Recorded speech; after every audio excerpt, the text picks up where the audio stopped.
बिस्मिल्लाहिर्रहमानिर्रहीम स्टार्ट करते हैं फार्माकोलॉजी के इंपॉर्टेंट चैप्टर को, फार्माकोकाइनेटिक्स को, जो कि आपको पता है कि फार्माकोलॉजी के अंदर सबसे पहले हम दो टर्मिनोलॉजीज मेन होती है जिनको डिस्कस करते हैं, फार्माकोडायनामिक्स को, फार्माकोकाइनेटिक्स को। ठीक है, अब हमने इस चैप्टर में फार्माकोकाइनेटिक्स को पढ़ना है, लेकिन चैप्टर स्टार्ट करने से पहले आपसे रिक्वेस्ट है कि अगर चैनल को सब्सक्राइब कर दीजिएगा, शेयर कीजिएगा, वीडियो को लाइक कीजिएगा, ताकि पता चले कि आपको ये वीडियोज़ पसंद आ रही हैं और हम इस हवाले से और भी वीडियोज़ बना सकें। फार्माकोकाइनेटिक्स स्टार्ट करते हैं। तो जिस तरह से ये तो चैप्टर फार्माकोकाइनेटिक्स के मुतालिक है, डायनामिक्स में क्या पढ़ते हैं, यहाँ पे हम पढ़ रहे हैं काइनेटिक्स के अंदर कि ड्रग जो हम लेते हैं उसका बॉडी के सिस्टम्स का ड्रग पे क्या असर होता है, लेकिन फार्माकोडायनामिक के अंदर हमने पढ़ा कि जो ड्रग है उसका बॉडी पर क्या इफेक्ट होता है। लेकिन इस चैप्टर में हमने पढ़ना है कि बायोलॉजिकल सिस्टम्स यानी बॉडी का ड्रग पे क्या असर होता है। प्रोसेसेस को अगर हम देखें जो फार्माकोकाइनेटिक्स में इन्वॉल्व होते हैं, तो उसमें आते हैं एब्जॉर्प्शन, डिस्ट्रीब्यूशन एंड एलिमिनेशन। यानी हमने ड्रग ली है तो सबसे पहले आपको पता है उसकी एब्जॉर्प्शन होती है, यानी जो ड्रग हमने ओरल रूट से ली, किसी भी रूट से ली है, जब वो सिस्टमिक सर्कुलेशन तक पहुंच जाती है तो वो हमारे पास होती है एब्जॉर्प्शन। जब वो ड्रग जो हमने ली है ओरल रूट से या फिर किसी भी रूट से, जब वो सिस्टमिक सर्कुलेशन में पहुंच जाती है तो हम कहते हैं कि ड्रग की एब्जॉर्प्शन हो गई है। डिस्ट्रीब्यूशन क्या होती है, जब वो ड्रग जो हमने ली है जब वो टिश्यूज़ में डिस्ट्रीब्यूट हो रही होती है, कोई भी बॉडी के टिश्यूज़ होते हैं, ब्रेन होता है, हार्ट होता है, स्केलेटल मसल होता है, कोई डिस्ट्रीब्यूशन जब बॉडी की ब्लड से उन टिश्यूज़ के अंदर हो रही होती है तो उसको मतलब उसको डिस्ट्रीब्यूशन कहते हैं। जो पैसेज होता है ड्रग का सिस्टमिक सर्कुलेशन से उन टिश्यूज़ तक, उसे हम डिस्ट्रीब्यूशन कहते हैं। इसी तरह से होती है एलिमिनेशन, यानी ड्रग जो है तमाम मेटाबॉलिज्म के बाद जो है जब एलिमिनेट हो रही होती है तो उसको हम एलिमिनेशन के अंदर दो टर्मिनोलॉजीज होती हैं, याद रखिएगा, एक आती है एक्सक्रीशन और एक आती है मेटाबॉलिज्म। यानी जब ड्रग जो है वो लिवर में जाके मेटाबोलाइज होती है ना, जब वो इनएक्टिव फॉर्म में कन्वर्ट होती है अपने एक्टिव फॉर्म से, तो वहीं उसको उस प्रोसेस को भी हम एलिमिनेशन कहते हैं। यानी एलिमिनेशन सिर्फ ये नहीं कि बॉडी ड्रग से बाहर निकल जाए, बल्कि एलिमिनेशन ये भी है कि जो ड्रग है जब वो अपनी इनएक्टिव फॉर्म में कन्वर्ट हो जाती है तो उसको भी हम एलिमिनेशन कहते हैं।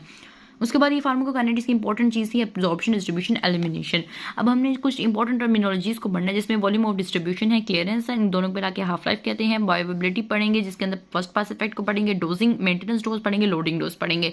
इसी तरीके से ये आपको एक टेबल दिख रहा होगा वॉल्यूम ऑफ डिस्ट्रीब्यूशन का, और बहुत ही इंपॉर्टेंट डेफिनेशंस हैं यहाँ पे ये, लेकिन एक एक डेफिनेशन को हम चैप्टर के अंदर डिटेल से डिस्कस करेंगे। तो अब सबसे पहले इंपॉर्टेंट चीज़ स्टार्ट करते हैं, effective drug concentration. What is effective drug concentration? वो ड्रग की कंसंट्रेशन है जो रिसेप्टर साइट पे प्रेजेंट होती है। इफेक्टिव का मतलब ये होता है कि क्योंकि ड्रग ने रिसेप्टर पे जाके अपना फंक्शन परफॉर्म करना होता है, तो अगर वो रिसेप्टर साइट तक पहुंच चुकी है वो ड्रग की जो भी, मतलब हमने पूरी ड्रग ली है मिसाल के तौर पे, मतलब ड्रग की एक डोज ली है, लेकिन उस डोज में से कुछ ड्रग के मालिक्यूल्स जो हैं वो रिसेप्टर साइट तक नहीं पहुंच पाते, लेकिन काफ़ी ज़्यादा ड्रग के मालिक्यूल रिसेप्टर साइट तक पहुंच जाते हैं, तो जो पहुंच चुके हैं वो इफेक्टिव है क्योंकि उन्होंने ही काम करना है, मेन फंक्शन उन्होंने परफॉर्म करना है। तो this is effective drug concentration. अच्छा, पेशेंट्स के अंदर ड्रग कंसंट्रेशन जो है वो जाहिर सी बात है ब्लड के अंदर मैयर कर रहे होते हैं हम, क्योंकि ब्लड से ही मेजरमेंट हम लेते हैं प्लाज्मा वगैरह से, तो वो मेजरमेंट आसान होती है। फिर वो कहते हैं जो कंसंट्रेशन होती है रिसेप्टर पे ज़्यादातर डायरेक्टली प्रोपोर्शनल होती है जो प्लाज्मा, मतलब जो ड्रग प्लाज्मा के अंदर पहुंच चुकी है वो जाहिर सी बात है वो ड्रग वो कहते हैं रिसेप्टर साइट के ऊपर भी, यानी उसने जहाँ पे अपना एक्शन परफॉर्म करना है वहाँ पर भी पहुंच जाएगी, एक्सेप्ट टॉपिकली अप्लाइड एजेंट्स, यानी जो हम स्किन पर अप्लाई करते हैं डायरेक्ट ड्रग्स, उनके अलावा बाकी जितनी भी ड्रग्स देखें जो प्लाज्मा में पहुंच जाती हैं वो ज़्यादातर जो ड्रग हैं वो रिसेप्टर साइट तक भी पहुंच जाती हैं, वो इक्वली प्रोपोर्शनलिटी होती है उनके दरमियान। फिर वो कहते हैं जो प्लाज्मा कंसंट्रेशन होती है वो डिपेंड कर रही होती है रेट ऑफ एब्जॉर्प्शन पर भी, रेट ऑफ डिस्ट्रीब्यूशन पर भी, रेट ऑफ एलिमिनेशन पर भी। जाहिर सी बात है अगर प्लाज्मा कंसंट्रेशन मतलब प्लाज्मा में कितनी ड्रग प्रेजेंट है वो इस बात पे डिपेंड कर रही है ना कि वो ड्रग जो है वो एब्जॉर्ब कितनी हो रही है, जीआईटी से एब्जॉर्ब, मतलब ओरल रूट से अगर ड्रग ली है तो वो कितनी जो है वो जीआईटी से एब्जॉर्ब होकर ब्लड में पहुंची है, किन किन फेजेस से पास हुई है, पैसिव डिफ्यूजन से, फैसिलिटेटेड डिफ्यूजन से, एक्टिव डिफ्यूजन से, उसकी ट्रांसपोर्ट कैसे हुई है, किस तरह से वो प्लाज्मा के में आई है, कितनी अमाउंट में आई है, वो सब डिपेंड कर रहा होता है प्लाज्मा में ड्रग की कंसंट्रेशन, उन सब पे डिपेंड कर रही होती है।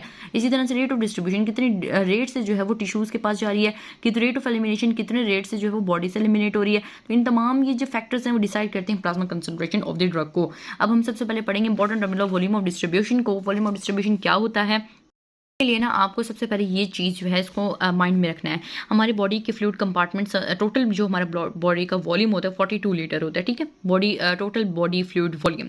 अब उसमें से एक होता है इंट्रासेलुलर, एक होता है एक्स्ट्रा सेलुलर फ्लूइड। जाहिर सी बात है इंट्रासेलुलर सेल्स के अंदर एक्स्ट्रा सेलुलर सेल्स से जितने भी बाहर फ्लूइड हैं, जितने भी बॉडी का वॉल्यूम है उसको एक्स्ट्रा सेलुलर कह देंगे।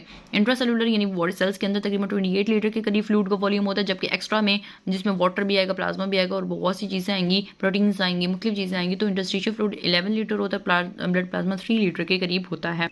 अब कोई भी ड्रग हम किसी से भी रूट से अगर ले रहे हैं, ओरल रूट से ले रहे हैं या फिर डायरेक्ट हम बॉडी के प्लाज्मा में डाल रहे हैं with the help of the IV line की, मतलब डायरेक्टली इंट्रावेस्कुलर हमको इंजेक्शन दे रहे हैं जिससे ब्लड में प्लाज्मा में डायरेक्ट आ गया है, तो कैसे होगा कि वॉल्यूम ऑफ डिस्ट्रीब्यूशन हम कैसे मेजर करेंगे, हमने ये देखना है।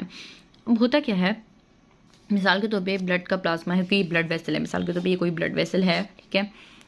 यहाँ पे ड्रग के मॉलिक्यूल्स आ गए हैं काफ़ी ज़्यादा, ठीक है। ये ब्लड की वेसल है और इसके साइड पे जो है ना यहाँ पे प्रेजेंट हैं सेल्स, ठीक है। आपको पता है यहाँ पे सेल्स प्रेजेंट होते हैं, बीच में इन दोनों के दरमियान होता है इंटरस्टिशियल फ्लूइड, इंटरस्टिशियल फ्लूइड, ये समझ आ गई आपको। और ये क्या है, प्लाज्मा, और ये क्या है, सेल्स हैं, ठीक है। ये ब्लड वेसल जा रही है, इसके अंदर प्लाज्मा मौजूद है, ये बाहर इंटरस्टिशियल फ्लूइड है, ये सेल्स हैं जिसके अंदर इंट्रासेलुलर फ्लूइड जो है वो मौजूद है। देखें यहाँ पे ड्रग जो है सबसे पहले आई, हमने इंजेक्ट की ड्रग बॉडी के अंदर, इंजेक्ट की या फिर ओरल रूट से ले ली, टैबलेट कैप्सूल की फॉर्म में, किसी भी फॉर्म में हमने ड्रग ली, वो प्लाज्मा के अंदर आ गई, पहुंच गई, उसकी एब्जॉर्प्शन हो गई। अब प्लाज्मा के अंदर ड्रग कितनी मौजूद है ये डिपेंड करता है कि ड्रग की एफिनिटी जो है वो किन जगहों के लिए। अगर वो ड्रग जो है यहाँ से प्लाज्मा से बाहर इंटरस्टिशियल फ्लूइड में आ ही नहीं सकती, मतलब वो परमेबल नहीं है, तो सारी सी बात है वो सारी की सारी प्लाज्मा के अंदर रहेगी।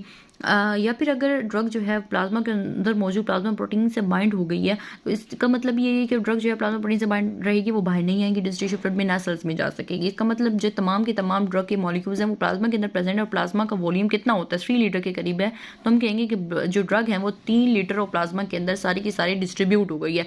उसका वॉल्यूम ऑफ डिस्ट्रीब्यूशन जो है वो इतना है, 3 लीटर। वॉल्यूम ऑफ डिस्ट्रीब्यूशन कितना है वो हम कैसे डिटरमाइन करते हैं, उसका फार्मूला क्या होता है, amount of drug in the body over plasma drug concentration. तो जो जैसी बात है, amount of drug in the body उतनी ही होगी जितनी हमने इंजेक्ट की है ड्रग, और प्लाज्मा ड्रग कंसंट्रेशन से मुराद ये है कि प्लाज्मा में कितनी है। अगर प्लाज्मा में ड्रग की कंसंट्रेशन ज़्यादा है, इसका मतलब वॉल्यूम ऑफ डिस्ट्रीब्यूशन कम है। अब कैसे, इसको मैं समझाती हूँ आपको। यहाँ पे देखें, अब प्लाज्मा के अंदर का अगर ड्रग यहाँ पर प्रेजेंट है, तो इसका मतलब वो बाहर डिस्ट्रीब्यूट का मतलब क्या है, वो सारी सी बात है डिस्ट्रीब्यूट ही नहीं हुई सेल्स तक, वो बाहर सेल्स यानी टिश्यूज़ तक वो पहुंची नहीं, तो वॉल्यूम ऑफ डिस्ट्रीब्यूशन सारी सी बात है कम होगा, वॉल्यूम कम आएगा। क्योंकि अगर हम प्लाज्मा के अंदर ड्रग की कंसंट्रेशन, मिसाल के तौर पर मैंने बॉडी के अंदर इंजेक्ट की ड्रग 16 mg मैंने इंजेक्ट की, ठीक है। अब 16 mg इंजेक्ट कर दी, ओरल रूट से मैंने ली, इंजेक्ट की या फिर मैंने इंजेक्ट की बात नहीं करते हम, ओरल रूट की बात करते हैं। हमने ओरल रूट से खाई, मुंह से हमने एक कैप्सूल ले ली, 16 mg के करीब कैप्सूल ले ली। अब वो जीआईटी से गुजरी, मुख्तलिफ फेजेस से गुजर गई, जीआईटी से एब्जॉर्ब हो गई तमाम से, तो वो तमाम की तमाम एब्जॉर्प्शन के बाद जो बची ना, वो तकरीबन बची है 13 या 12 mg लगा लें, 12 mg के करीब बची है वो, क्योंकि स्पेस डाइजेस्टिव एंजाइम इंजेक्ट किया, मुख्तलिफ चीज़ों ने एक्ट किया, तो 16 mg से 12 mg होगी, और 12 mg जो है वो प्लाज्मा में आ जाएगी। तो हम ये कह सकते हैं कि हमने ली थी 16, प्लाज्मा में गई 12, तो वॉल्यूम ऑफ डिस्ट्रीब्यूशन आएगा, मतलब जितना भी आएगा वॉल्यूम ऑफ डिस्ट्रीब्यूशन आएगा, ठीक है। लेकिन अगर यही ड्रग जो है ना प्लाज्मा से डिफ्यूज़ होकर इंटरस्टिशियल फ्लूइड में भी चली जाए और साथ सेल्स में के अंदर भी चली जाए, तो ये जो है ना बॉडी के ज़्यादा मतलब इसका जो इसकी कंसंट्रेशन प्लाज्मा के अंदर है वो तो कम हो जाएगी, लेकिन आपको पता है जब डिनोमिनेटर कम होता है तो न्यूमरेटर बढ़ जाता है, तो वॉल्यूम ऑफ डिस्ट्रीब्यूशन बड़ा हो जाएगा, वॉल्यूम ऑफ डिस्ट्रीब्यूशन बढ़ जाएगा। तो मतलब ये कहने चाह रहा है वो कि अगर ड्रग की अमाउंट हमने 16 mg ली है, उसमें से 12 mg बेशक आफ्टर मतलब एब्जॉर्प्शन आ गई है, प्लाज्मा तक पहुँच गई है, लेकिन अगर उस 12 mg से भी जो है ना 2 mg से प्लाज्मा में रहे, बाकी सारे जो mg है ना 10 mg जो है वो बॉडी के अंदर डिस्ट्रीब्यूट हो जाए, तो अगर हम 2 mg को डिवाइड करेंगे, आप कुछ सोचें, 16/12 का आंसर बढ़ाएगा, ये 16/2 का आंसर बढ़ेगा, 16/2 का आंसर बढ़ाएगा ना, इसका मतलब ड्रग की कंसंट्रेशन अगर प्लाज्मा में कम है तो वॉल्यूम ऑफ डिस्ट्रीब्यूशन ज़्यादा है। आप खुद सोचें, वॉल्यूम ऑफ डिस्ट्रीब्यूशन से मुराद क्या है, डिस्ट्रीब्यूट करना है। अगर ड्रग ज़्यादा डिस्ट्रीब्यूट हो रही है, ज़्यादा मतलब हिस्से पे फैल रही है, इसका मतलब वॉल्यूम ऑफ डिस्ट्रीब्यूशन ज़्यादा है ना उसका। यही बात बताई जा रही है कि जो ड्रग जो है वो अगर सिर्फ प्लाज्मा तक महदूद है, तो उसका जो वॉल्यूम ऑफ डिस्ट्रीब्यूशन उतना ही होगा जितना प्लाज्मा का टोटल वॉल्यूम है, यानी 4% ऑफ बॉडी वेट, यानी अगर प्लाज्मा का 3 लीटर है जो मैंने आपको अभी बताया था, तो 3 लीटर उसका वॉल्यूम ऑफ डिस्ट्रीब्यूशन है। अगर वो प्लाज्मा प्रोटीन से बाउंड हो रही है तो वो डिफर कर सकता है, क्योंकि plasma protein albumin liver synthesise करता है, और किडनी जो है अगर किडनी डिजीज़ है तो प्लाज्मा प्रोटीन यूरिन के जरिए लॉस हो जाएंगी। तो अगर लिवर का कोई मसला जिसकी वजह से प्रोटीन की सिंथेसिस सही नहीं हो रही, या फिर किडनी का कोई मसला जिसकी वजह से यूरिन में प्रोटीन बहुत ज़्यादा लॉस हो रही है, ग्लोमेरुलर फिल्ट्रेशन में बहुत ज़्यादा प्रोटीन जो है फिल्टर होने लग गई है, तो हमारे पास प्लाज्मा प्रोटीन्स कम हो जाएंगी और वॉल्यूम ऑफ डिस्ट्रीब्यूशन कम होगा या बढ़ेगा, क्या ख्याल है आपका, बढ़ेगा, क्योंकि जो हमारी ड्रग है वो प्लाज्मा प्रोटीन से बाउंड नहीं रहेगी। जब बाउंड नहीं रहेगी तो वो डिफ्यूज़ होगी, क्योंकि अगर वो बाउंड है तो वो हमारे पास डिफ्यूजन में काम नहीं आती, ना वो कंसंट्रेशन मेजर करती है। लेकिन अगर वो प्लाज्मा प्रोटीन से अलग हो जाएगी तो ज़ाहिर सी बात है वो डिफ्यूज़ करके सेल्स और टिश्यूज़ में चली जाएगी। तो इस तरह से हमारे पास ये मेजरमेंट होती है। दूसरा वो कहते हैं कि वॉल्यूम ऑफ डिस्ट्रीब्यूशन बाजू का ऐसा होता है कि total physical volume of body से भी ज़्यादा एक्सीड कर जाता है। मिसाल के तौर पर टोटल फिजिकल बॉडी वॉल्यूम कितना है हमारा 42 लीटर्स है, उससे भी ज़्यादा एक्सीड कर जाएगा। इसका मतलब क्या है? इसका मतलब 70 लीटर तो आपको पता है अगर मिसाल के तौर पर total physical body volume fluid volume तो हमारे पास 42 लीटर होता है, मतलब जितना बॉडी के अंदर फ्लूड है वो 42 लीटर होता है। लेकिन ये फिजिकल बॉडी वॉल्यूम की बात रही है 70 लीटर वगैरह वो ज़्यादा हो जाती है। मिसाल के तौर पर कहते हैं कि ड्रग है, नाम इसका क्वीनाक्रीन है, उसके अंदर वो कहते हैं कि ड्रग है, इसकी वॉल्यूम डिस्ट्रीब्यूशन देखें तो 50,000 लीटर, हालांकि बॉडी के अंदर टोटल वॉल्यूम ही 70 लीटर, तो ये 50,000 लीटर कैसे हुआ? ये 50,000 लीटर इस तरह से हुआ कि जो है ना, मैं आपको बताती हूँ, यही वही एग्जाम्पल उसी तरीके से लेंगे। देखें अगर जो है ना, अब देखें अगर ड्रग जो है मिसाल के तौर पर इसकी एफिनिटी जो है प्लाज्मा में कम है, उसकी एफिनिटी सेल्स के अंदर ज़्यादा है, टिश्यू सेल्स के अंदर मतलब उसकी एफिनिटी ऐसी ज़्यादा है कि बस इंट्रासेलुलर कंपार्टमेंट में जाके एक्यूमुलेट होना स्टार्ट हो जाए ड्रग। ठीक है, सारी की सारी ड्रग प्लाज्मा से चली गई और सेल्स में आ गई, टिश्यूज़ में आ गई, ब्रेन के टिश्यूज़ में चली गई, हार्ट के टिश्यूज़ में चली गई, लिवर के टिश्यूज़ में चली गई, तो मतलब टिश्यूज़ में जाके कंसंट्रेटेड हो गई। प्लाज्मा के अंदर बहुत कम है। अब प्लाज्मा के अंदर बहुत कम है तो डिनोमिनेटर मतलब जो कि था प्लाज्मा कंसंट्रेशन ड्रग की बहुत कम है, तो आप इसको फार्मूले में ज़रा लगा के देखें। यहाँ पे amount of drug in the body over the plasma drug concentration, plasma में ड्रग की कंसंट्रेशन बहुत कम है, तो जब बहुत कम डिनोमिनेटर से कोई चीज़ डिवाइड होती है ना तो ये चीज़ है ना बहुत बढ़ जाएगी। जब ये बहुत कम होगी तो ये बहुत बढ़ जाएगी, इसलिए वॉल्यूम डिस्ट्रीब्यूशन काफ़ी बढ़ जाता है। इसलिए हम इसे अपेरेंट वॉल्यूम डिस्ट्रीब्यूशन कहते हैं, क्योंकि हमें एग्जैक्ट वॉल्यूम नहीं दिखता। एग्जैक्ट वॉल्यूम तो इतना नहीं था, लेकिन वो प्लाज्मा की ड्रग कंसंट्रेशन बहुत कम हो गई है तो जाहिर सी बात है वॉल्यूम डिस्ट्रीब्यूशन बहुत बढ़ जाएगा। This is about the volume distribution. Next videos के अंदर हम जो है क्लियरेंस और बायोअवेलेबिलिटी के कंसेप्ट को इंशाल्लाह डिस्कस करेंगे। लेकिन प्लीज़ चैनल को सब्सक्राइब कर दीजिएगा और वीडियो को लाइक कर दीजिएगा।